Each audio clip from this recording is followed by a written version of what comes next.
Hi, everybody. Sorry, we're on schedule a little bit later than normal.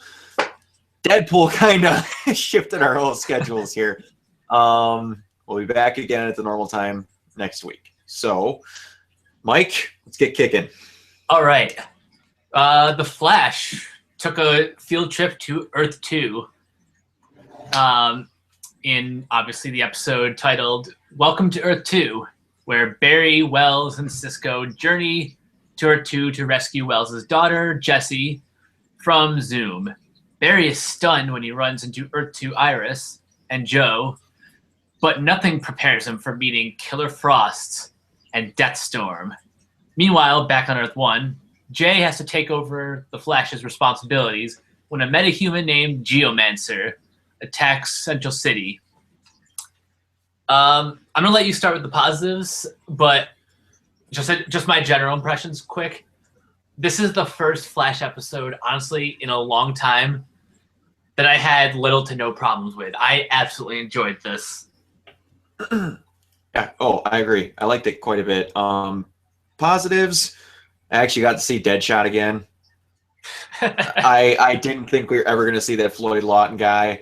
And seeing him as some clumsy oaf that can't hit the broadside of a barn is awesome. Yeah, that was such a great inversion of the character. Yeah. Also, this deal for CBS had to be going on for quite a while. Oh, yeah, because that. She was in the episode. Not in the episode. They showed her in the episode. And they shoot this stuff months in advance. Well, to be fair, even if there was never a crossover in the works, I'm sure there was even a deal just to include that scene, because there was also a scene of John Wesley Shipp as the '90s Flash. Oh yeah, and the someone looking like someone getting shot in an alleyway. Gee, I wonder who that was. I wonder who that was. That's about all the Batman that Fox is allowing Arrow to use. That and having Bruce's name on the telephone. Yeah, it's they're not letting them get a whole lot, contrary to everyone's popular belief.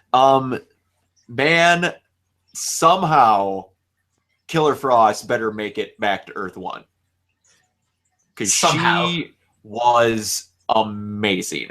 You could tell that Danielle Panabaker was having the time of her life playing Killer Frost. And just, she's a beautiful woman. She looked gorgeous. Yeah. She had a whole different type of swag to her. She was just having a time of her life. It was good to see Ronnie again for the little bit of time we got to see Ronnie again. Reverb. I think that's the highlight for me. Reverb was freaking amazing. And he was actually going to start telling Cisco about how much trouble you can actually give a speedster with the powers that they have.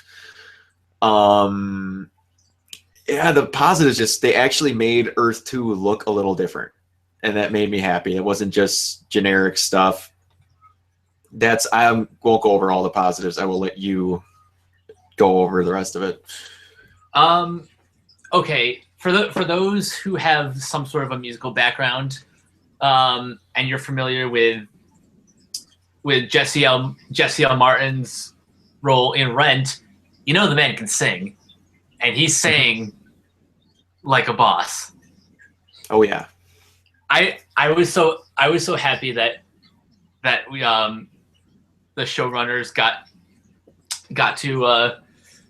to put that in, just like Barry Allen with the karaoke scene from last season. A lot of people online are saying Flash needs a musical episode, and yeah, I kind of want one. They need their supernatural random goofy episode. Is what you're saying? Hey, if Buffy can have one, why can't the Flash?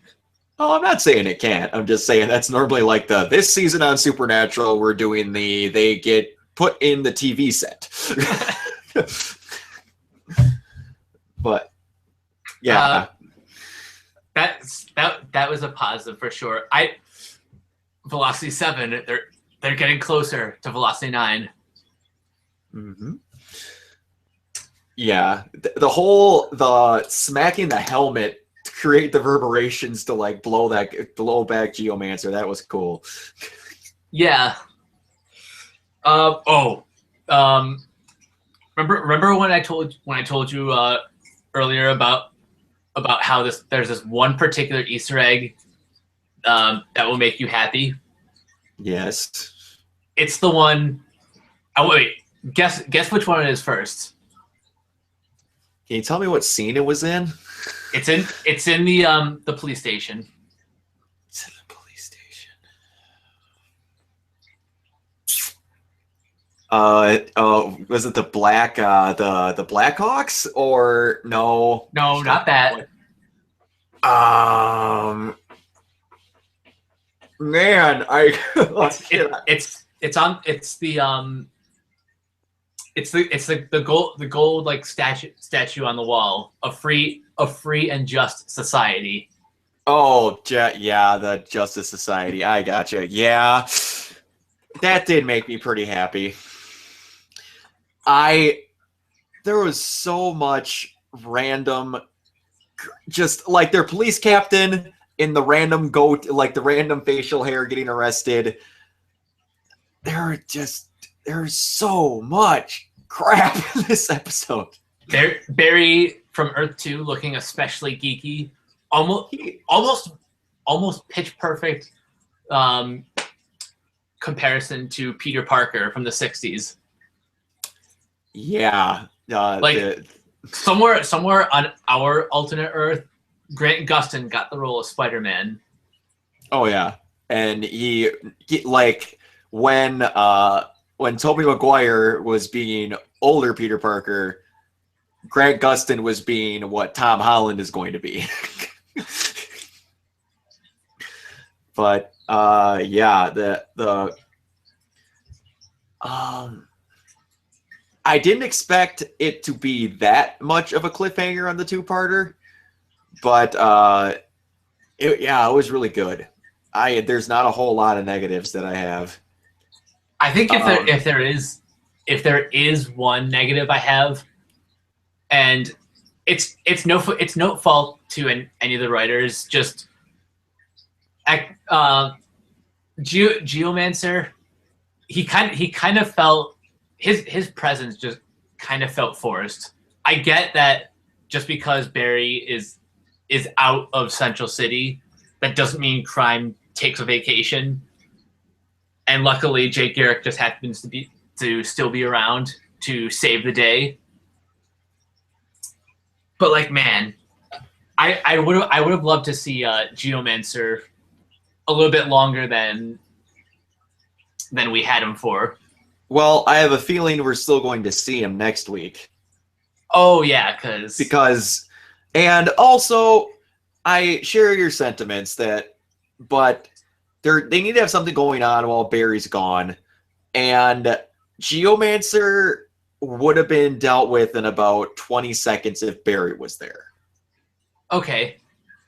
So they need someone that Jay is going to have a little bit of a struggle dealing with while they're getting him fixed. And Geomancer is one person they could just be like, yeah, he's not that important, so we're just gonna use you as the Z tier guy that needs to slightly annoy Jay while Barry's gone.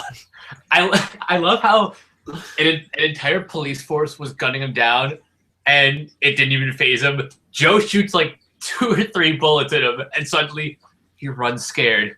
Yeah. Oh no, the main character shot me. That can't happen. It's things like that on TV that make me laugh. Yeah. No. Rando civilian cop 5 can't shoot you. But it's like a cannon shooting you if the PP7 from Joe hits you. Yeah, I agree.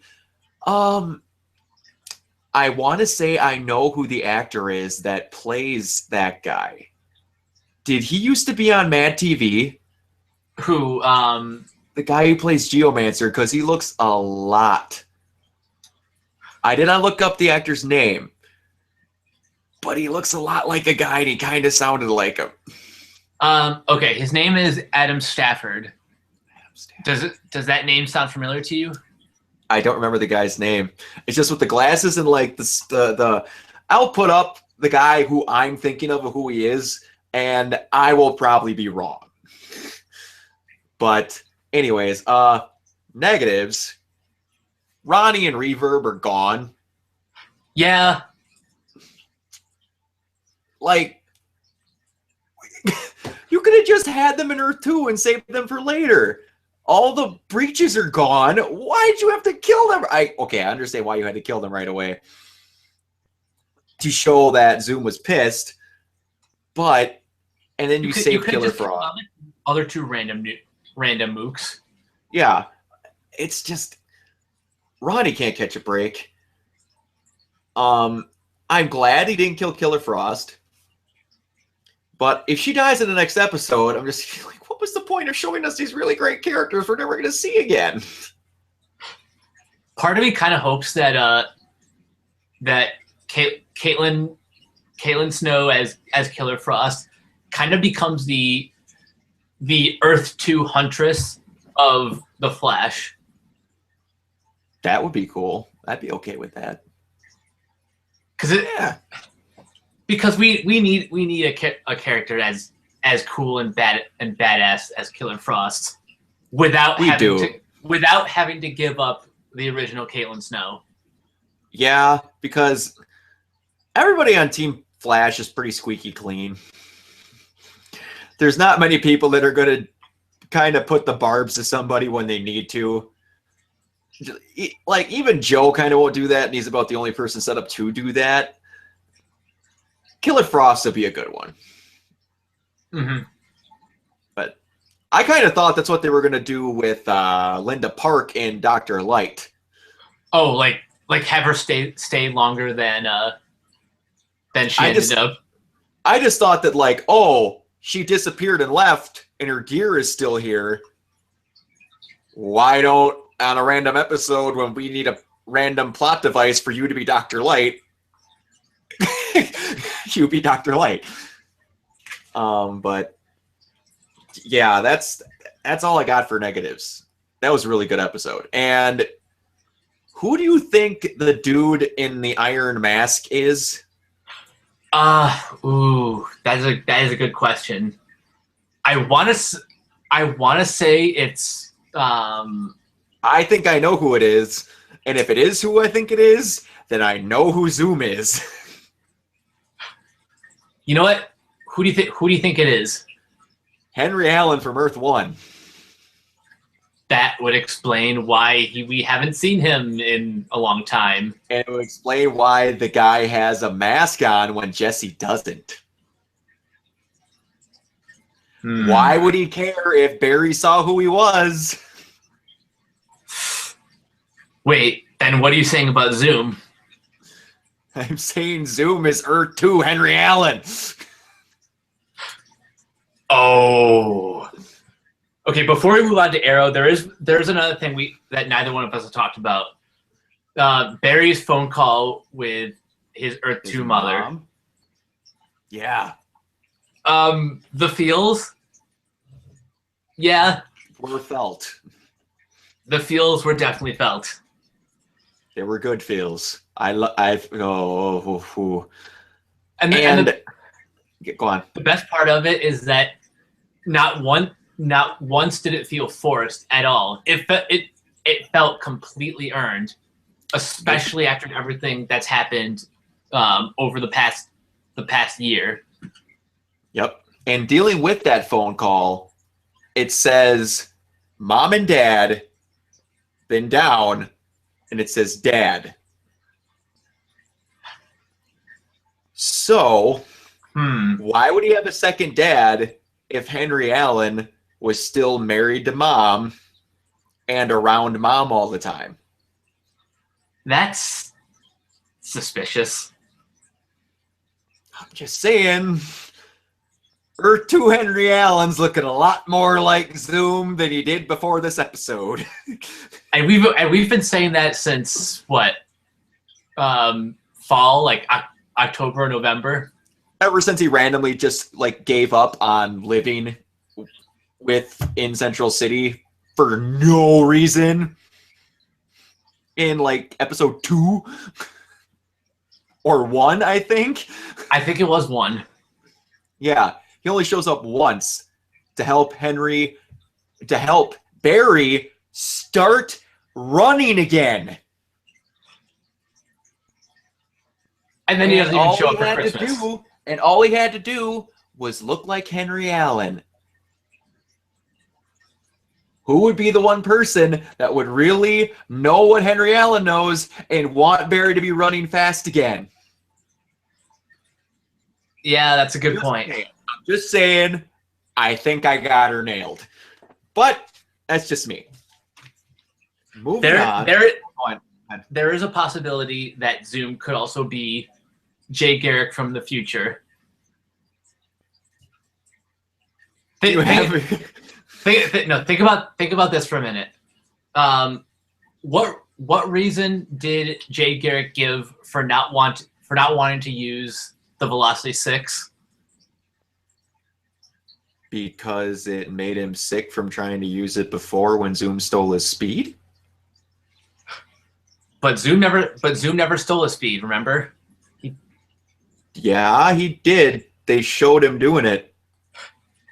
Oh, you must have missed a line where he said, Zoom wasn't the one who stole my speed. It was. I'll have to go back and rewatch that scene in the episode. Yeah, I missed something because I don't remember him taking back that Zoom stole his speed.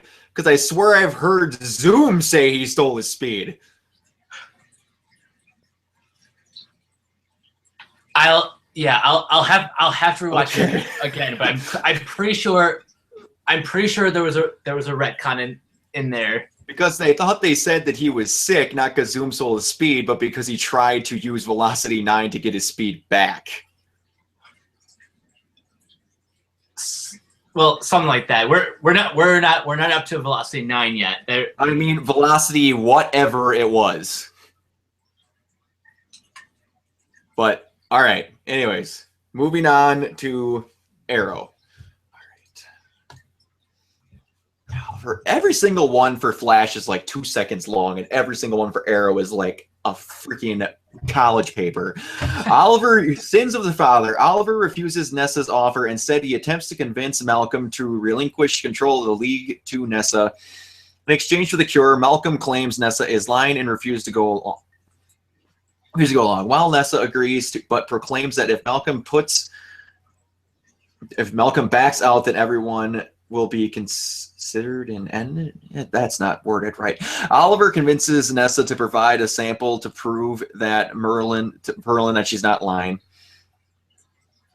After witnessing Thea get better, Malcolm agrees to the deal. At the exchange, Malcolm double crosses Nessa and she is forced to retreat. Oliver convinces Malcolm to challenge Nessa to a duel, with the winner remaining the leader of the League of Assassins. Before they fight, Oliver uses ancient rules of trades to place Nessa as her husband. Oliver bests Malcolm, but instead of killing him, he cuts off the hand wearing the demon's head ring and knocks Malcolm unconscious. Oliver exchanges the whole episode. Oh my gosh! All right. I guess I'll go to positive since I didn't realize that thing was going to give you the entire episode beat for beat.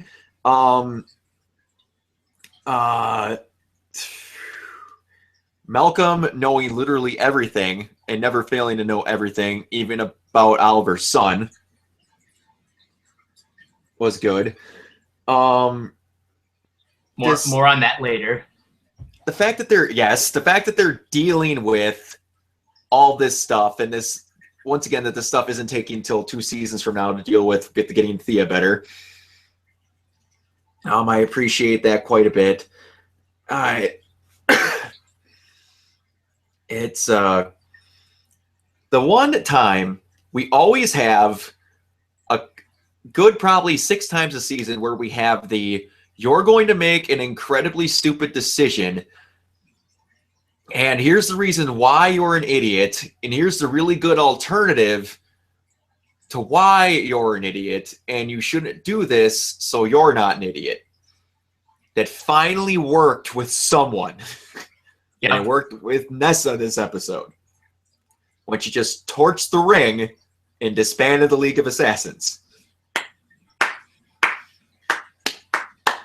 Bravo.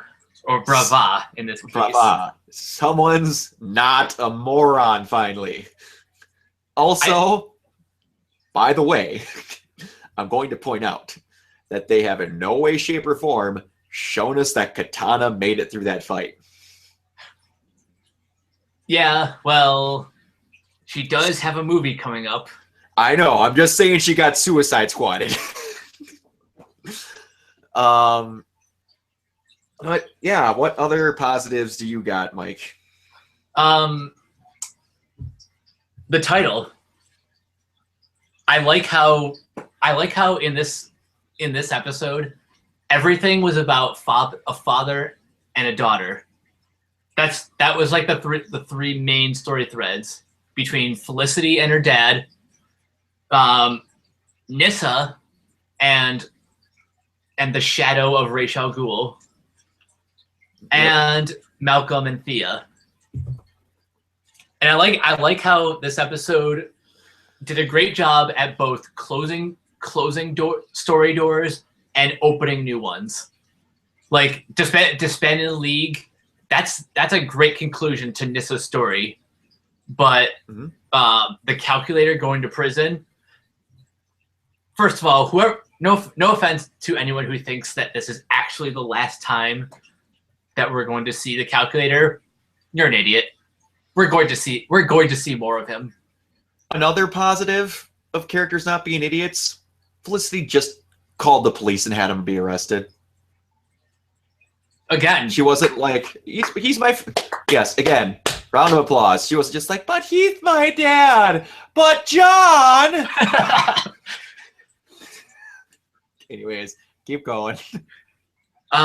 Let's see, what else? The solution to this whole conundrum, Oliver chopping off Malcolm's hand. That was clever, and I honestly didn't see it coming. I didn't either. Now I have a quick Legends of Tomorrow prediction. I don't think they're going to fully adapt The Dark Knight Returns Oliver Queen, so they might make an adjustment.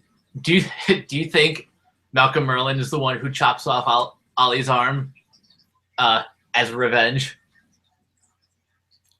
Who was it that did it in The Dark Knight again? It was Superman. It was Superman who that's what I his thought. arm completely off. I couldn't remember if it was one of his rogues that did it or not. Yeah, I could see that happening. I could definitely see that happening. I could see. It's obviously not going to be Superman, so it's going to be changed somehow. Yeah. But yeah, I could see Merlin being the one doing it. That makes sense. Yeah.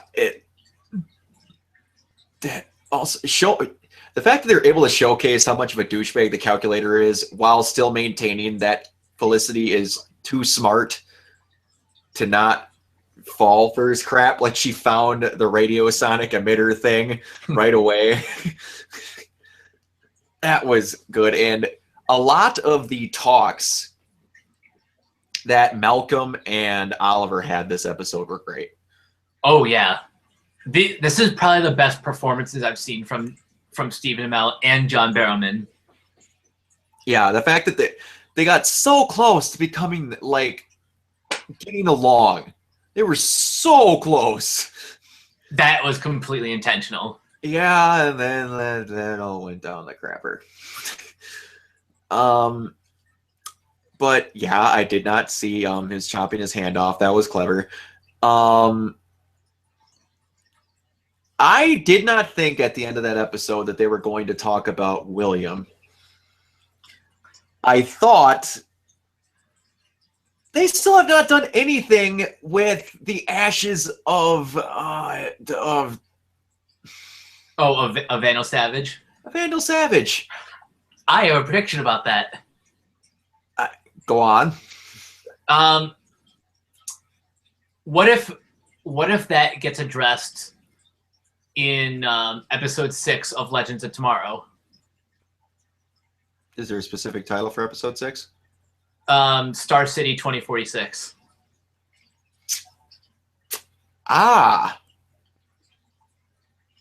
I like your thinking. It's a good idea. I mean, either that or it's a cliffhanger at the end of season 4, where it shows Damien Dark reviving Savage from the ashes. I thought he was going to give him Savage's ashes for like a favor or something, but who knows? That can still happen.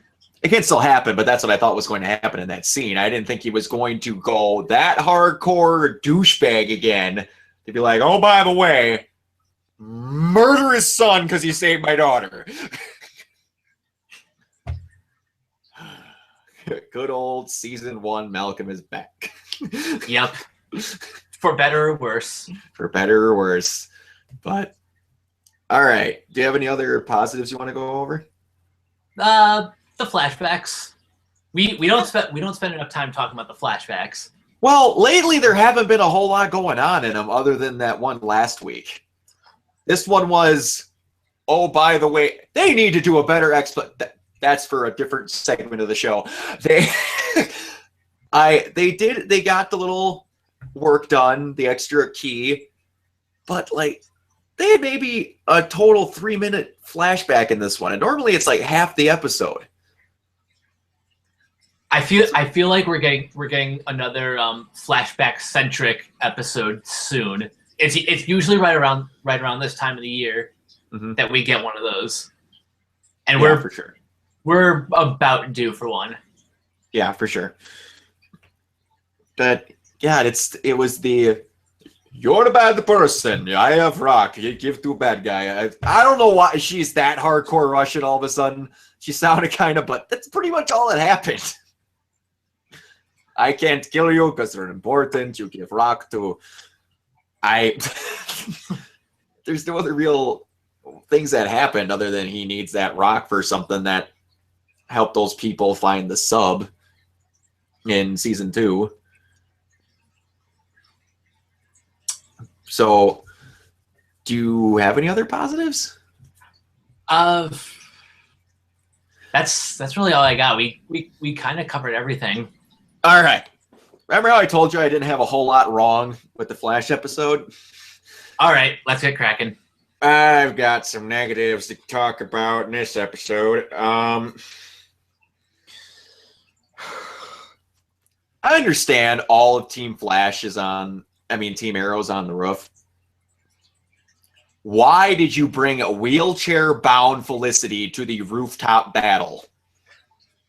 Yeah, not the smartest move. Crap goes down. Are you throwing her off the roof? Because you don't have your bow to slingshot down with her. What are you thinking? Leave her home for this one. They pretty much had her on the roof to be like, give that kind of half-hearted when he says, we're acting as Nessa's husband. They kept her up there for that one little groan. That's pretty much it. And I like that he took over the fight, and I like that he chopped Barrowman's hand off. But I'm going to bring you back to a magical time in season 1 where those two put blood, sweat, and tears into their fight. Now, I understand Oliver's become a better fighter, but they made Barrowman look like a Girl Scout fighting Ollie in that fight. Yeah. I'd be lying if I said I disagreed. That was bad. And I'm like, oh, he got taken down because he wanted him to throw the fight. And they talked about this. And then afterwards, they're like, no, he actually took him down. I'm like, man, I went from being really okay with that to be being kind of pissed about that. I hope the two of them have like an actual rematch. Yeah, because that was bullshit. Yeah, I hope so too. Because that was... Ugh. And I hope that they just kind of express that he just kept the rock on him the entire time he was at the island, and then went to Hong Kong and still had the rock, and then came back to the prison and still had the rock, and he didn't just get inceptioned and have the thing put in his hand. Yeah, that would have made more sense than oh, I just happen to have this in my hand now. But yeah, those are my main ones. They just really irritated me.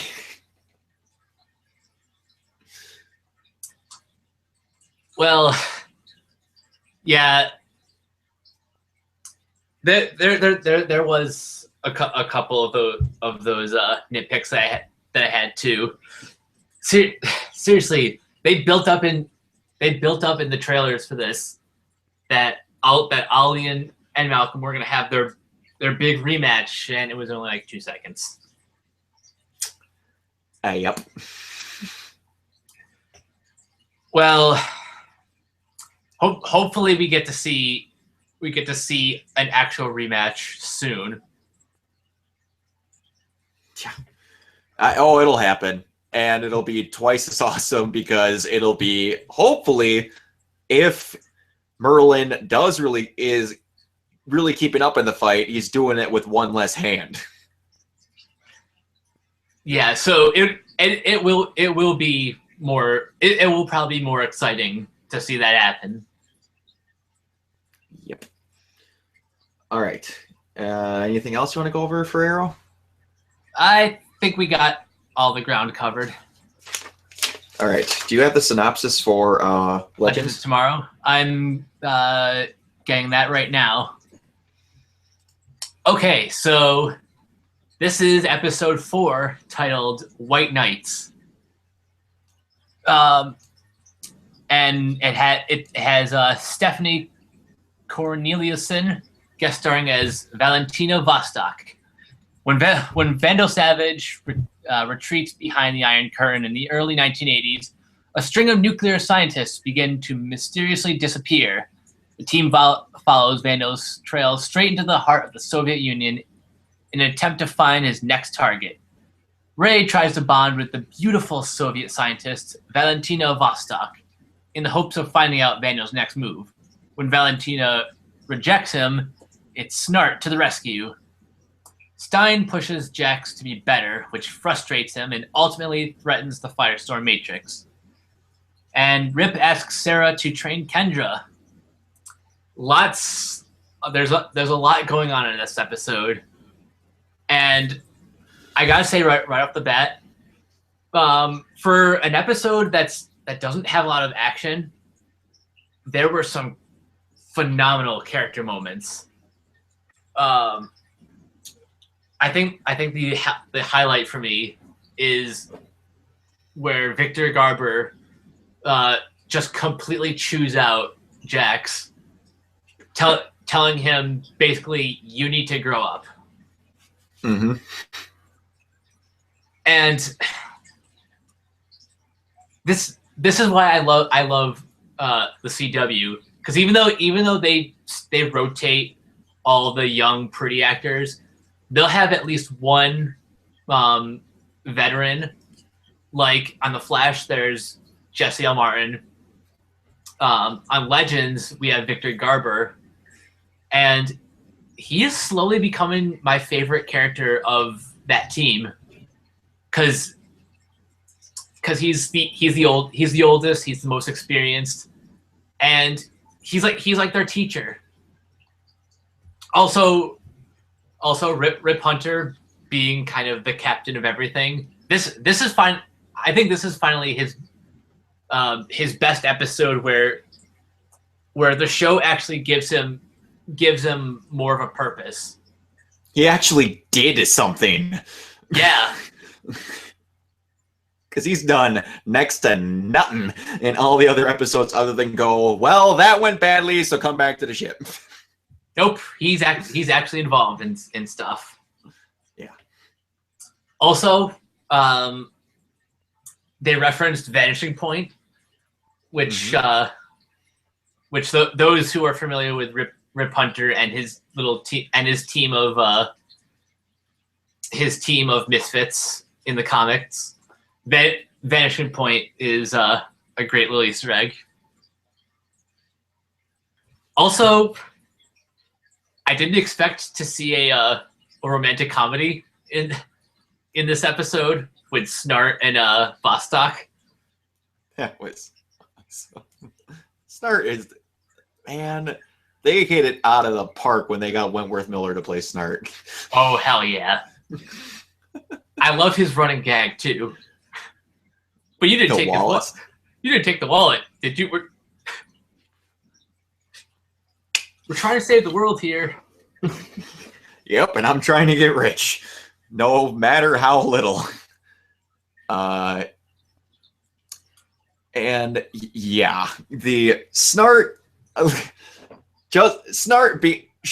they kind of made the typical stereotype where the dorky guy that you have a lot in common with doesn't work out. Here's Captain Badass swooping in to take the girl, and then, do you want to go upstairs? I was like, it worked, because, it's Snart. And I was sitting here, I'm a kid here, I have hypothermia everywhere, wait for frostbite in places, waiting for you to get that. He's like, well, I did get her card. At least I didn't steal her wallet. Well, I love the dynamic between Ray and Snart. Yeah, and the one thing I really liked is I was hoping they were going to do, and they did in this episode, is basically Ocean 11's a place. Yes. And they did that with the White House. And they just did the whole montage of, we need someone to do this, and then whoop, and they go right to that. Good, and then the whole Bloodshot Eyes rage mode with Kendra. That was different. That's going to be a positive and a negative, which I'll explain in a minute. Yeah, that was good. I liked seeing the inevitable stupid move but good move of Sarah and Kendra training together. Yeah. Because they're going to kill each other. This is my positive is it's good to pair these two together because Sarah has had like 5+ years training with the League of Assassins. So she's the most experienced in combat, but as Rip Hunter pointed out, Kendra is 4,000 years old and has lived numerous lives. So if anything, she can bring out the humanity in Sarah. So having them paired together was a smart idea. My negative, I just want to get this out of the way now because it's really my only negative. Are we gonna keep lingering on bloodlust in this show?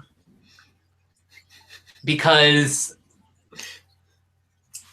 I thought that Sarah's bloodlust was resolved in Arrow with Constantine. I mean, sure, you can argue that what Constantine did wasn't exactly permanent.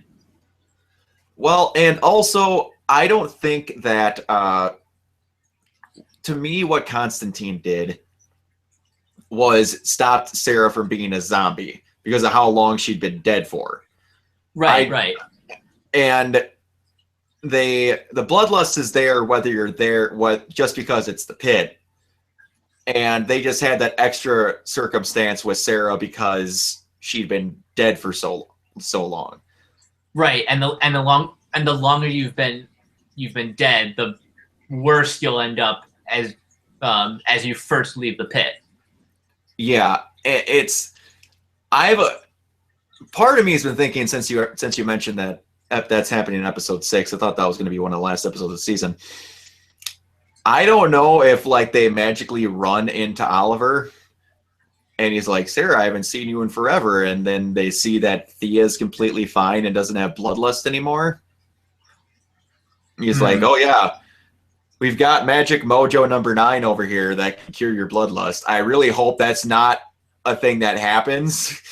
Yeah, I'm not saying do anything like that, but no, I hear what you're saying. I just hope that's not how they take care of it. But I don't want them lingering on it forever because, like I said, they took care of it in Good Time and Arrow. So they shouldn't take their time taking care of it here. Yeah, like you can find other ways to create drama based on Sarah's situation. At the very least, don't refer to it as bloodlust. Yeah, exactly. That was literally it for my negatives. Everything else I really enjoyed, and yes, that even includes the absence of Vandal Savage.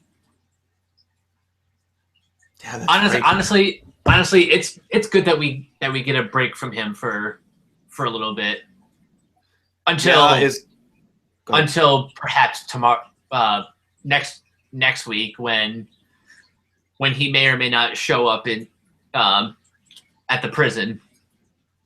Yeah. And is that the same gulag that Arrow and them go to get Lila out of?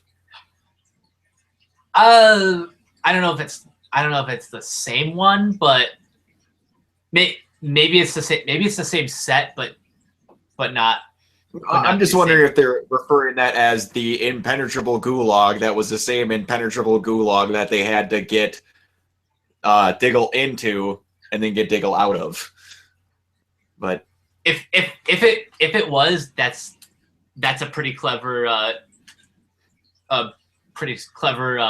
reference or a callback. Yes.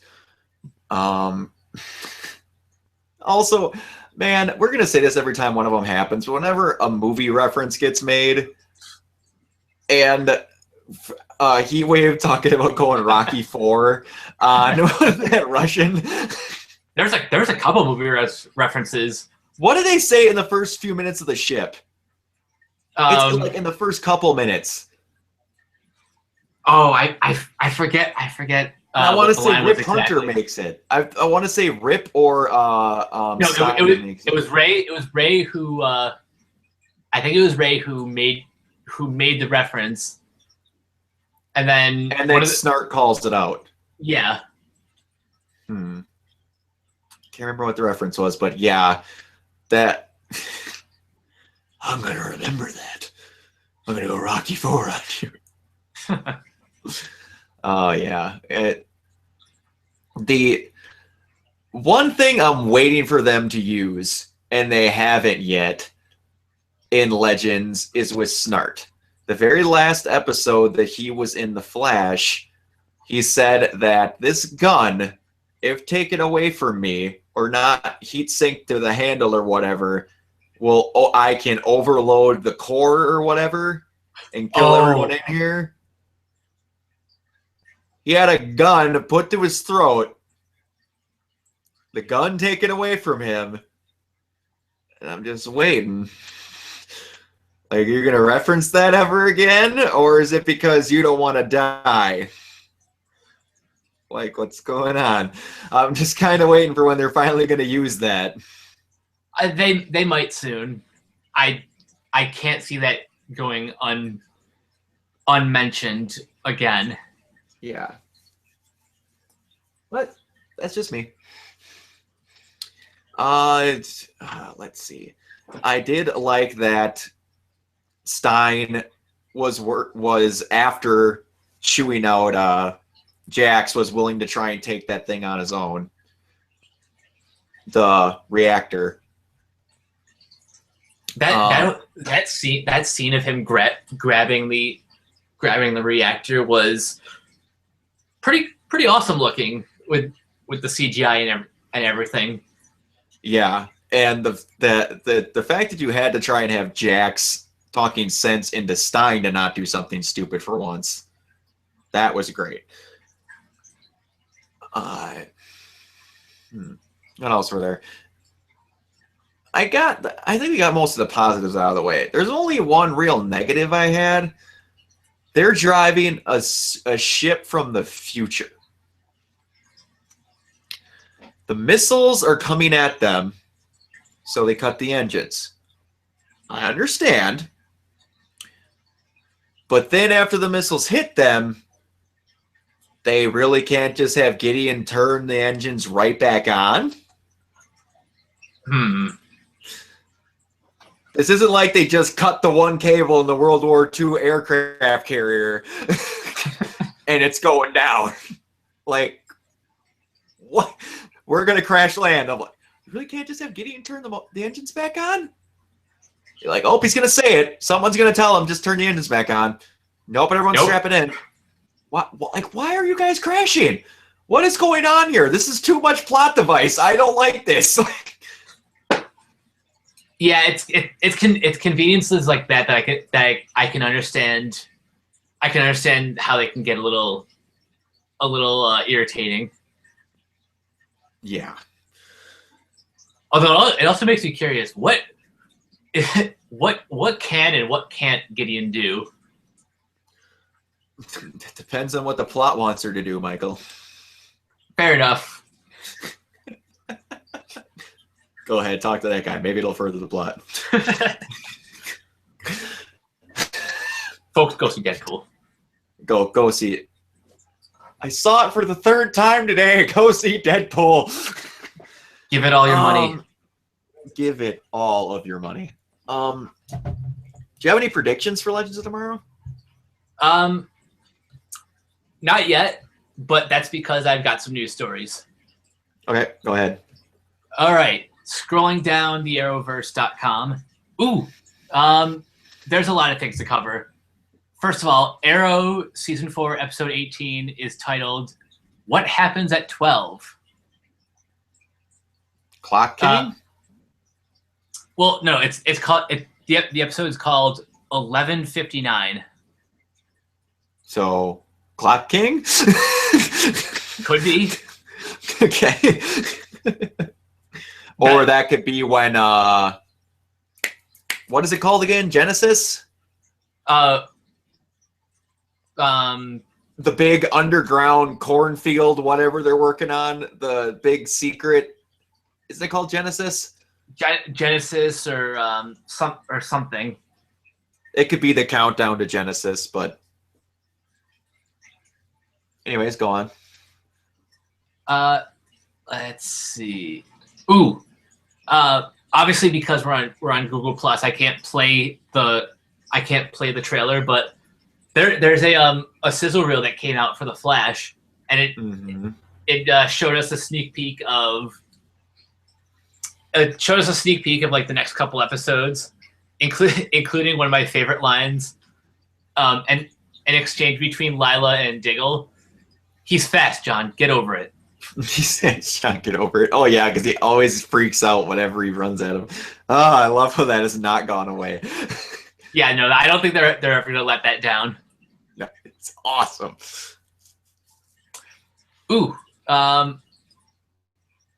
Episode 7 is Pirate Attack. The episode's called Marooned, and it's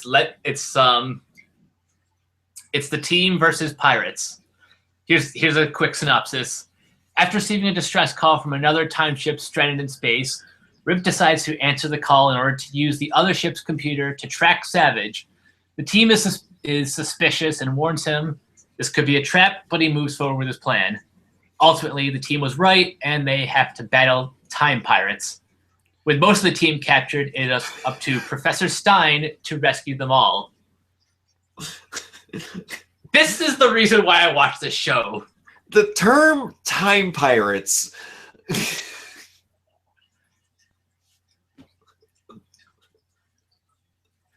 What? They had no other thing to call them. So they call them time pirates. Oh, Legends of Tomorrow was a stroke of freaking genius. Yep. I love stuff like that. And I wonder who the actual time pirates are going to be. Because they're going to have somebody. They're... Ooh. Oh. Remember we heard reports that Ra's al Ghul is going to be in Legends of Tomorrow? The Matt Nable character? Yeah. He's going to be in episode 9 of Legends called Left Behind. So there's another possibility of how Sarah gets rid of her bloodlust. Yep, there's another one.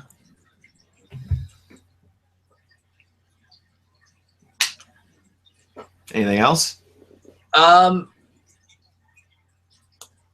Let's see. There's the Pied Piper is coming back to the Flash. Oh, thank God. Yeah, because wasn't he like a great foil for Cisco last season? He was, and he was in like episode 5. Yeah. How awesome was that?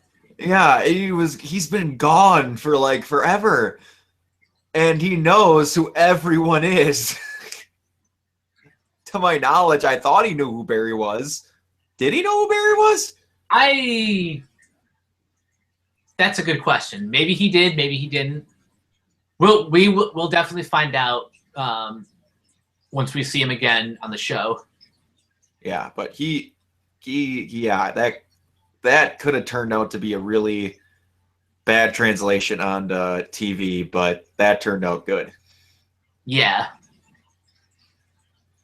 All right, I think we've covered enough news for now. Let's go into some predictions. I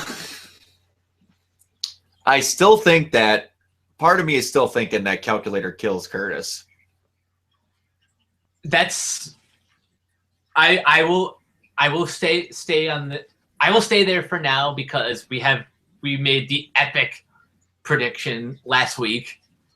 And they already derailed Thea. Yeah, Thea was I don't think Thea was ever going to actually be in the grave because of the Lotus. Yeah. But I am right back to William because of the ending to the episode. And I'm right back to there's under no circumstances that Oliver is asking Felicity if she's okay when his son is dead. That is a good point, but what is Barry doing in that initial scene? Late for a funeral that if it was Oliver's son, he wouldn't have been late for. That is a good point. Unless he was busy fighting Zoom. Yeah, but if he was busy fighting Zoom, I don't think he would have been like 3 minutes late. Because he just misses the funeral. Yeah, good point. I'm telling you, it's no one that has a personal connection over on Oliver's fence versus this, because they've gone out of their way to show that Oliver is not completely and emotionally drained by whoever dies. I mean, yeah, he does like shed a tear, but it's the sexy tear. It's a sexy tear, and also, whoever this person is, I'm going to be seriously pissed if it's personal to Oliver when he is just in kind of, yeah, man, my car broke down mood when someone personally close to him died. And then he's asking everyone else if they're okay. Oliver, when something goes wrong in his life, is blasting My Chemical Romance and hiding in the corner. He goes into full emo middle schooler whenever something goes wrong in his life. his son dies, he's not asking Felicity if she's okay. You know, this the Arrow writers are really I don't even have words. And I'm going to tell you right now. They freaking did it with Felicity. She's shocked. Oh no, we're showing in this stuff that something's going to wrong with Felicity. Felicity makes it through. The next trailer, something bad's going to happen to Thea. Oh wait, Thea's fine. Now you know what just happened? They're going after William. William's going to be in some picture where Dark's about to kill him in the trailer. Dark doesn't kill him, and you're going to show some scene of the first person he calls is her because she's asking if he's okay, and he's like, I heard your friend died. They're going to keep unrailing these new scenes that are going to be like, oh yeah, this person we told you we're going to die for 3 episodes. Nope, they're not dying anymore. This person that dies, we're not going to get told that they're in danger. They're just going to get offed. Yeah. I have a feeling that it's just going to be unbelievably point blank, not shown in a trailer, because they've done it twice now and dragged it out for 3 episodes each. Yeah, whoever it is that's in the grave, whether it be Curtis, Lance, whoever it is, they better do a bang up job with the execution, because if they fumble this, and this will not make fans happy. Literally the execution. But yeah, it's, man, I and also going back to another positive, back to Arrow, if it's Felicity's mom again, she just had the best moment she's ever had in the entire history of this show this past episode. Oh yeah, she definitely had. She was no longer the dorky kind of assumed to be a bimbo mom that's like, oh, my daughter's really smart. She was, if you don't, he is a horrible person, and I care too much for you to where she had that mom moment finally. Yeah. That's the one person that Felicity was going to listen to, and she did. She needed to. I'm just waiting, because I'm telling you, they're going to do it. We're going to watch Arrow, and then they're going to have a cliffhanger where he kidnaps William, and then they're going to show the next one where William's in some, like, impenetrable oxygen tank. And it's like, tune in next week for Dragon Ball Z to see if Oliver... Man, the Arrow producers just really love to mess with us. Well, yeah, because they come up with a really good plot device to irritate people, like more than ever. This is probably their most irritating. Yeah, they've got 2 of them. I only know about Genesis, and it's a freaking cornfield underneath a highway. They got nothing. That's all it is. And then they've got this freaking grave that they're progressively showing more and more of. I don't know. I just don't know anymore. I got nothing. And we did too good of a job of pointing out too much stuff for Curtis. By the way, he wasn't in this episode again. But he just got told to the calculator how awesome of a person he is to Felicity and how awesome his technology is.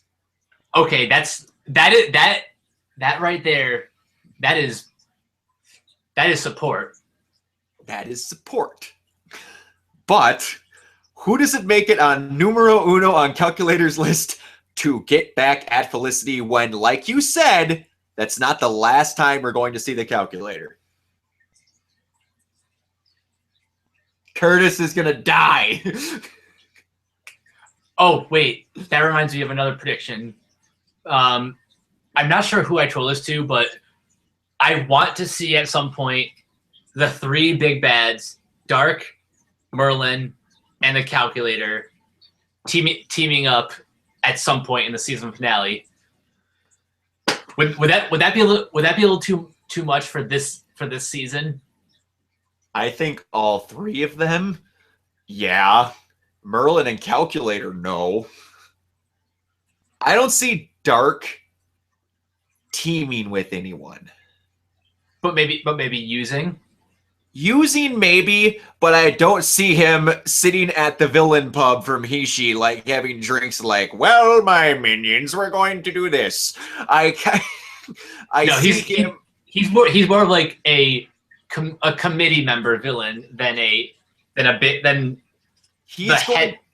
head of an organization. Yeah, I could see him setting something up to where those two don't know that they just helped him. I don't see him letting them know that they're helping him, because Malcolm has openly said, don't screw with Dark. I am scared of Dark. The Calculator, I don't even know if he knows who Dark is. But he's smart. He can probably figure it out.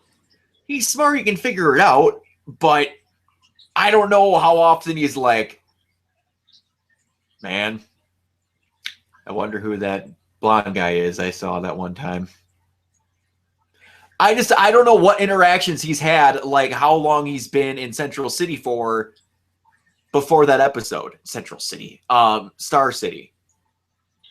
And he's been obviously watching Felicity and doing some stuff, but the only possibility that I can see, and I'm probably wrong, is I see Merlin and the Calculator doing something. Of those two, I only see that. I don't see a circumstance where all three of them are doing something together. And I'd be fine with that too.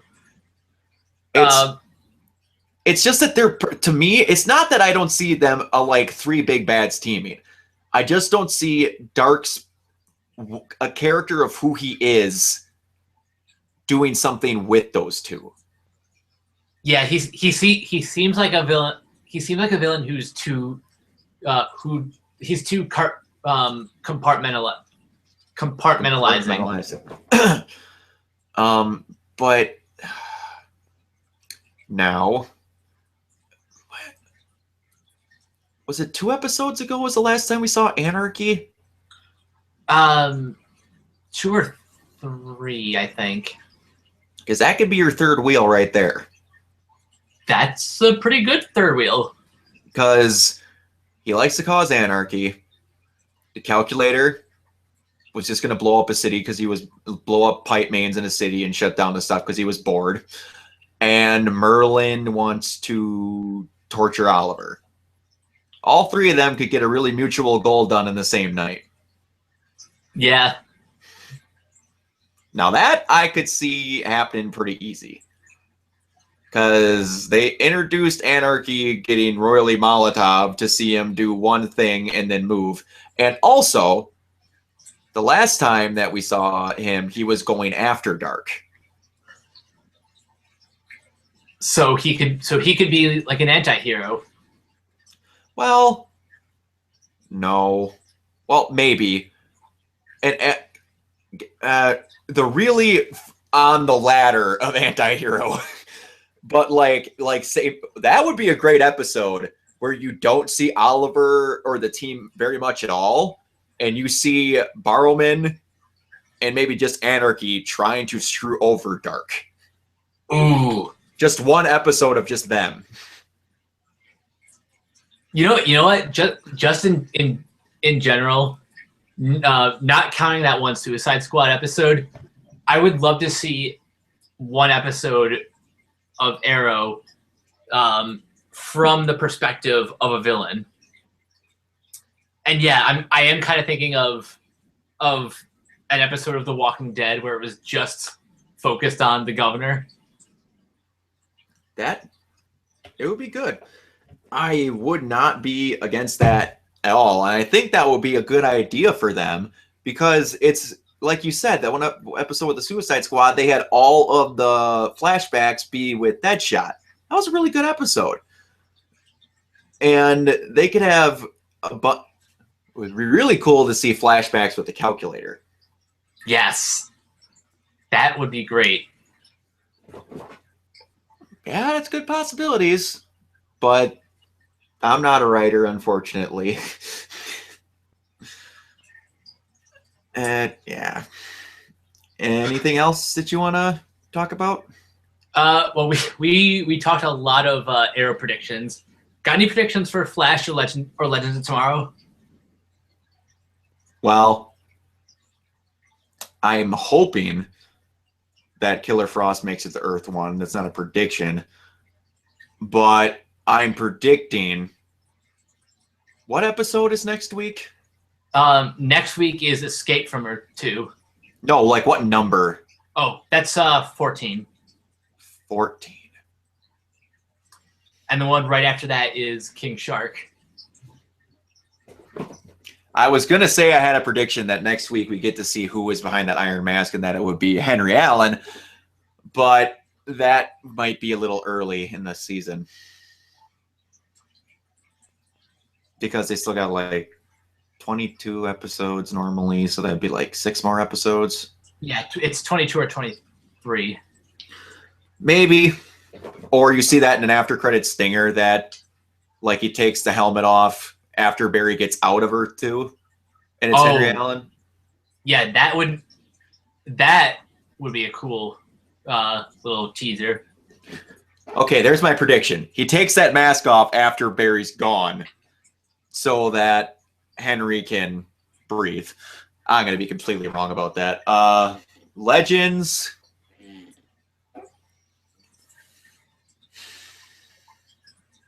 I really don't have any because they kind of just stopped the episode. If it was like an actual definitive end to an episode and not like a split, I might have something, but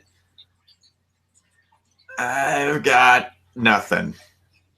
Other than I see when they go to Star City that Sarah goes out of her way to try and see her family or what the condition of them is. I could see that. I could see that episode being a very Arrow-centric episode. Even with like Ray kind of reminiscing about what happened. Oh, and Ray will probably be checking on Palmer Tech. Or Smoke Tech. Whatever. Yeah, if it's actually called Smoke Tech, then. Yeah. How about you? I don't think we've seen the last of Damien Dark on Legends. I think he's going to come back in another episode, or maybe we'll see him in the Ra's al Ghul episode. That definitely could be. What did they say? What time period that Ra's al Ghul episode is? Let me check. Because if it's a good chunk of time ago, then it's probably going to be there because they were together. Yep, that's right. Let's take a look if I can find it.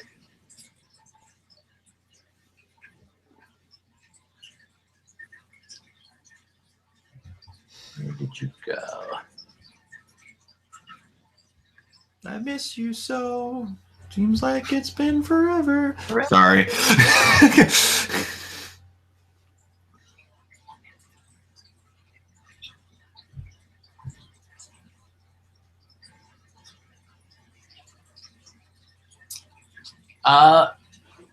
It doesn't say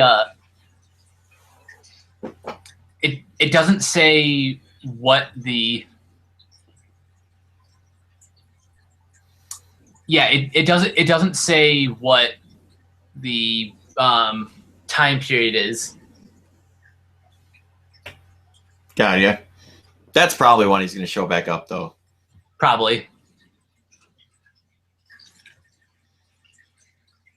Other than that, I think I'm all set with my predictions. What's great about Legend of Tomorrow is you have no idea what's going to happen, because the possibilities are just endless. Oh yeah, because that's that they cannot say, well, we have 3 days to catch that guy when technically we have all of time to catch that guy. And they can, whatever character they feel like throwing into the plot, it's not like on Arrow where they have to, or Arrow or Flash where they need to have someone else fill that role. They can literally have anyone. That is true. Yeah, but all right. We've been going on for quite a while. Wow. We really did a number on this one. Yeah, we did. And it's later on, so we were kind of rambling. It's been a long weekend. All right, everybody. I'm Brock Emmerich. You can find me at WayneTech7 on Twitter and poking around in the Geeks and Gamers page along with the Sons and Daughters page. Mike, where can they find you? Captain K42 on Twitter, and just find me in all the various film pages. Don't forget to sign up for geeksandgamers.com and check out the Geek Boards. Lots of activity going every day. There's plenty of topics going around, so check those out. And don't forget to subscribe to the Geeks and Gamers YouTube channel. Plenty of content is coming your way, including the show, the Arrowverse after show, We Are Geek, Ask an Admin, and various other stuff. So stay tuned for more content. For show. Sorry again that this one was a little later. It will be up Sunday, which you'll know that when it shows up Sunday because that's when it'll be recorded. All right. Catch y'all later.